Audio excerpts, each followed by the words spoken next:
There once was a man whose lifelong Il y avait dream un homme qui rêvait depuis toujours de faire une croisière dans la Méditerranée.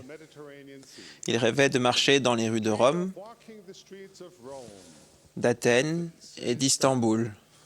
He saved every penny until he had Il économisa tout ce qu'il put jusqu'à avoir assez pour son voyage. tight Comme son budget était serré, extra suitcase. il acheta une valise supplémentaire pour la remplir de boîtes de haricots, de paquets de biscuits et de sacs de limonade en poudre.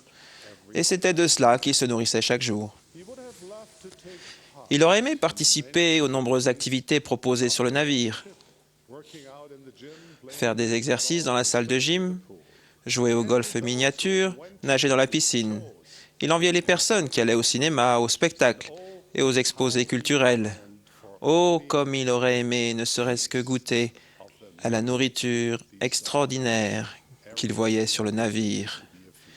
Chaque repas avait l'air d'un festin. Mais l'homme voulait tellement dépenser le moins possible qu'il ne participa à rien de tout cela.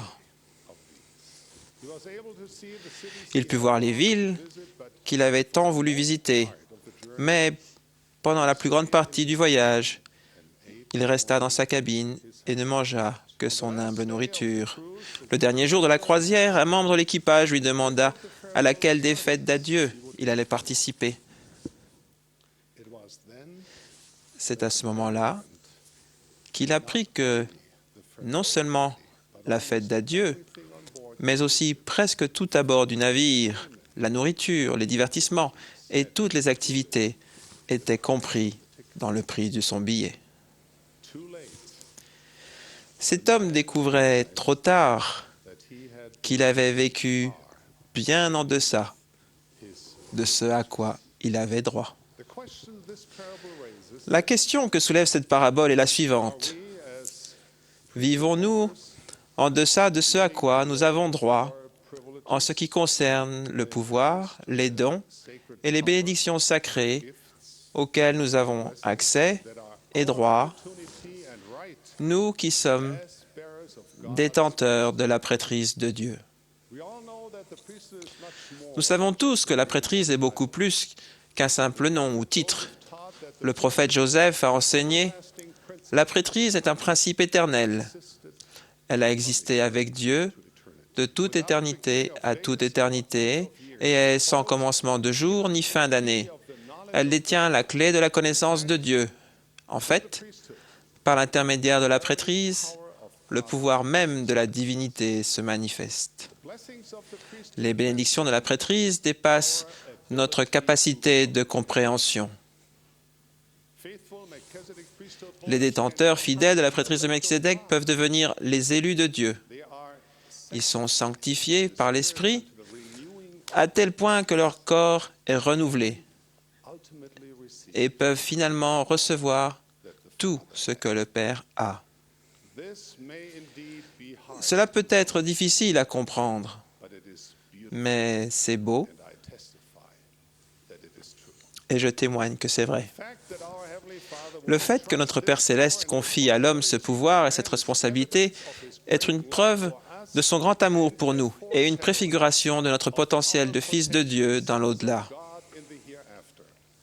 Nevertheless, Cependant, often trop souvent, actions nos actes semblent indiquer que nous vivons bien en deçà this potential. de ce potentiel.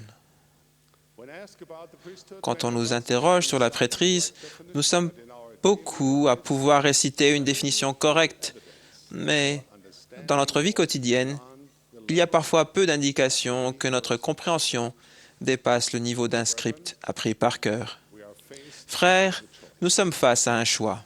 we can be satisfied Soit nous pouvons nous satisfaire d'une expérience moindre en tant que détenteurs de la prêtrise et nous contenter de bien moins que ce à quoi nous avons droit, we can soit nous pouvons prendre part feast, à l'abondance d'un festin de possibilités spirituelles et de bénédictions universelles de la prêtrise.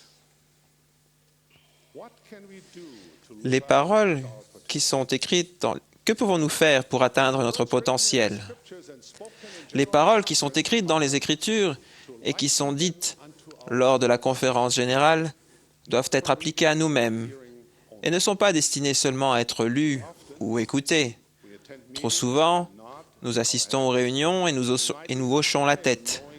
Il nous arrive peut-être même d'avoir un sourire entendu et d'être d'accord. Nous notons certaines actions que nous devrions faire et il se peut que nous nous disions « c'est quelque chose que je vais faire ». Mais quelque part entre l'écoute, la rédaction d'une alerte sur notre smartphone et le passage à l'action, notre chose à faire est reléguée à la position « plus tard ».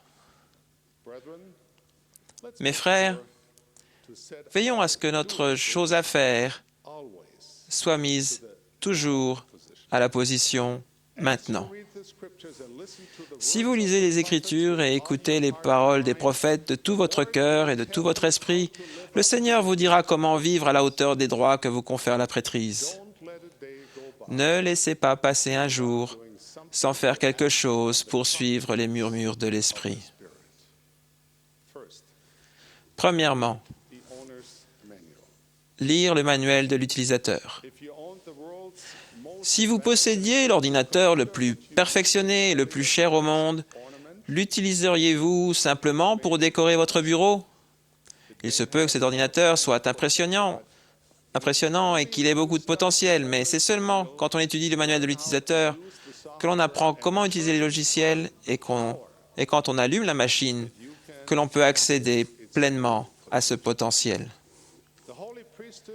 La Sainte Prêtrise de Dieu a également un manuel de l'utilisateur.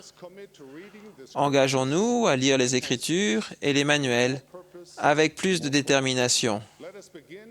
Commençons par relire les sections 20, 84, 107,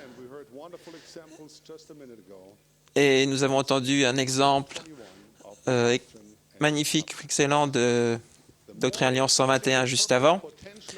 Plus nous étudierons le but, le potentiel et l'utilisation pratique de la prêtrise, plus son pouvoir nous émerveillera et plus l'Esprit nous enseignera comment accéder à ce pouvoir et l'utiliser pour apporter des bénédictions à notre famille, à la collectivité et à l'Église.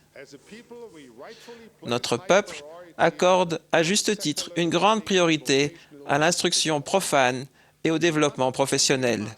Nous voulons et devons exceller dans l'érudition et le professionnalisme.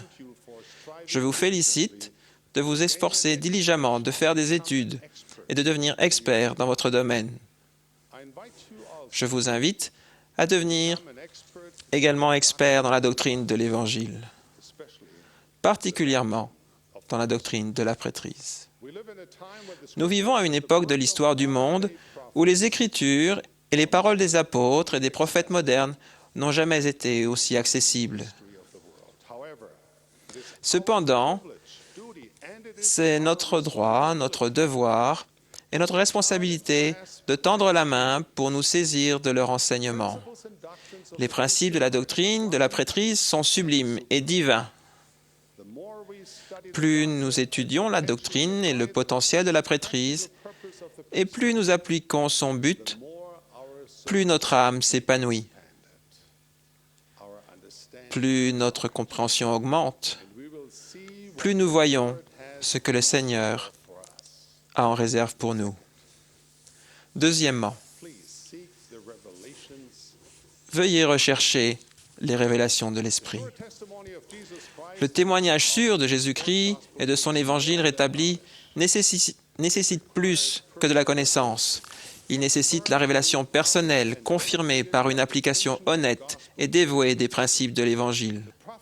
Joseph Smith, le prophète, a expliqué que la prêtrise est un canal par lequel le Tout-Puissant a commencé à révéler sa gloire au début de la création de cette terre et par lequel il a continué de se révéler aux enfants des hommes jusqu'à présent.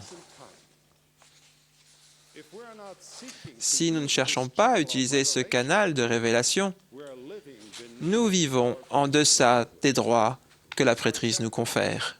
Par exemple, certains croient mais ne savent pas qu'ils croient. Ils ont reçu diverses réponses par le murmure doux et léger sur une période prolongée, mais du fait que cette inspiration semble petite et insignifiante, ils ne la reconnaissent pas pour ce qu'elle est vraiment. Alors ils laissent les doutes les empêcher d'atteindre leur potentiel de détenteur de la prêtrise. La révélation et le témoignage ne sont pas toujours donnés avec une force écrasante. Chez beaucoup de personnes, le témoignage s'acquiert lentement, une bribe à la fois. On le reçoit parfois si graduellement qu'il est difficile de se souvenir du moment exact où l'on a su que l'Évangile est vrai. Le Seigneur nous donne ligne sur ligne, précepte sur précepte, un peu ici et un peu là. À certains égards, notre témoignage ressemble à une boule de neige qui grossit à mesure qu'elle roule. Nous commençons par une petite quantité de lumière, même si ce n'est que le désir de croire. Peu à peu, la lumière s'attache à la lumière. Et celui qui reçoit la lumière et persévère en Dieu reçoit davantage de lumière.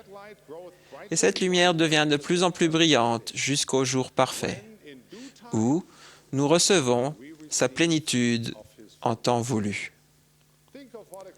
Pensez quelle chose merveilleuse c'est de dépasser nos horizons terrestres, de voir les yeux de notre intelligence s'ouvrir et de recevoir la lumière et la connaissance de sources célestes. Nous qui sommes détenteurs de la prêtrise, nous avons le droit et la possibilité de rechercher la révélation personnelle et d'apprendre comment connaître par nous-mêmes la vérité par le témoignage sûr du Saint-Esprit. Recherchons avec ferveur la lumière de l'inspiration personnelle. Implorons le Seigneur de doter notre esprit et notre âme de l'étincelle de foi qui nous permettra de recevoir et de reconnaître l'aide divine de l'Esprit Saint, adaptée à notre situation, à nos difficultés et à nos devoirs de prêtrise. Troisièmement, trouver de la joie dans le service de la prêtrise. Pendant ma carrière de pilote d'avion, j'ai eu l'occasion d'être inspecteur formateur. Cela consistait notamment à former et à évaluer des pilotes expérimentés pour s'assurer qu'ils avaient la connaissance et les compétences nécessaires pour faire fonctionner ces magnifiques avions à réaction efficacement et en toute sécurité. J'ai constaté qu'il y avait des pilotes qui, même après de nombreuses années de métier, n'avaient jamais perdu l'enthousiasme de monter dans l'atmosphère, échappant ainsi aux liens revêches de la terre et dansant dans les cieux sur des ailes d'argent qui amusent. Ils aimaient le bruit impétueux de l'air, le grondement des moteurs puissants, l'impression de ne faire qu'un avec le vent, ainsi qu'avec le ciel obscurci et les étoiles devant. Leur enthousiasme était contagieux. Il y en avait aussi quelques-uns qui avaient l'air de ne rien faire de plus que les gestes. Ils maîtrisaient les procédures et les commandes des avions, mais quelque part en chemin, ils avaient perdu la joie de voler, là où ni l'alouette, ni même l'aigle n'a volé. En parcourant les océans et les continents, ils avaient cessé de s'émerveiller devant le rougeoiement du soleil levant et la beauté des créations de Dieu. S'ils remplissaient les conditions officielles, je leur donnais leur certification. Mais néanmoins, j'étais triste pour eux. Il serait bon que vous vous demandiez si, en tant que détenteur de la prêtrise, vous ne faites rien de plus que les gestes. Si vous faites ce qui est attendu sans éprouver la joie, qui devrait être la vôtre. Le fait de détenir la prêtrise nous donne maintes occasions de ressentir la joie que décrit Amon quand il dit « N'avons-nous pas raison de nous réjouir? Nous avons été des instruments entre les mains du Seigneur pour accomplir cette œuvre grande et merveilleuse. C'est pourquoi glorifions-nous dans le Seigneur. Oui, nous nous réjouirons. Frères, notre religion est une religion joyeuse. Quelle bénédiction de détenir la prêtrise de Dieu. Dans le livre des psaumes, nous lisons « Heureux le peuple qui connaît le son joyeux. Il marche à la clarté de ta face, ô Éternel. Nous pouvons éprouver cette joie plus intense si nous nous donnons la peine de la rechercher. Trop souvent, nous nous privons de la félicité que procure le service pratique quotidien de la prêtrise. Il peut arriver que les tâches à accomplir nous semblent être des fardeaux. Frères, ne passons pas notre vie dans la lassitude, l'inquiétude et les gémissements.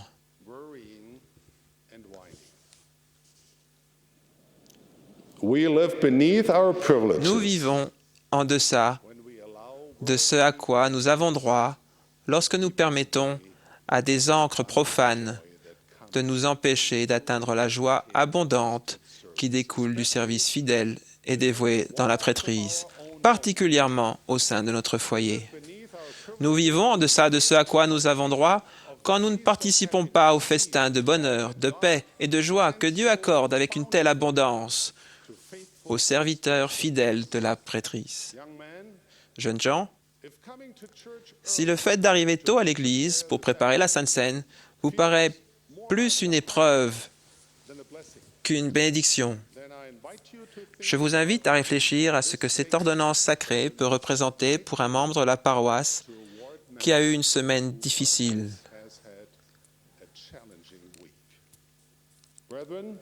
Frères, si vos efforts d'enseignement au foyer ne vous semblent pas porter beaucoup de fruits, je vous invite à voir avec l'œil de la foi ce qu'une visite d'un serviteur du Seigneur fera pour une famille qui a de nombreux problèmes qui ne se voient pas. Si vous saisissez le potentiel divin de votre service dans la prêtrise, l'Esprit de Dieu remplira votre cœur et votre esprit, et cela rayonnera dans vos yeux et sur votre visage. Nous qui sommes détenteurs de la prêtrise, ne devenons jamais insensibles au caractère merveilleux et impressionnant de ce que le Seigneur nous a confié. Mes chers frères, puissions-nous chercher diligemment à apprendre la doctrine de la Sainte Prêtrise, fortifier notre témoignage ligne sur ligne en recevant les révélations de l'Esprit et trouver la véritable joie dans notre service quotidien dans la prêtrise. Ce faisant, nous commencerons à vivre à la hauteur de notre potentiel et de nos droits de détenteurs de la prêtrise. Et nous serons en mesure de faire tout par celui qui nous fortifie. J'en témoigne en ma qualité d'apôtre du Seigneur et vous donne ma bénédiction au nom sacré de Jésus-Christ. Amen.